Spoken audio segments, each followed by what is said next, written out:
Nega? Mana qarang, bitta odam, ya'ni turmush o'rtog'ingiz bolalaringizga katta-katta pul beryapti-da, sizga pul bermayapti. Chunki boyagi vaziyat bo'yicha sizda bunaqa turibdi.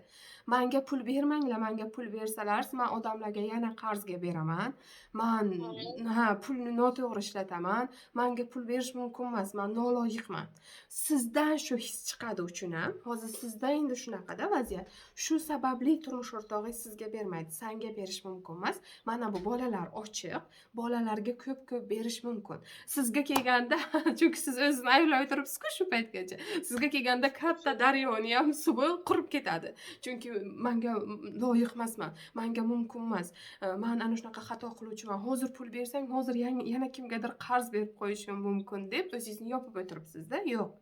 Qarang, qanchalik o'zingizni ayblashingiz shu vaziyatda sizga pul keltirishiga ham ta'sir qilyapti. Shu qadar kuchli vaziyatlarga olib kelyapsiz.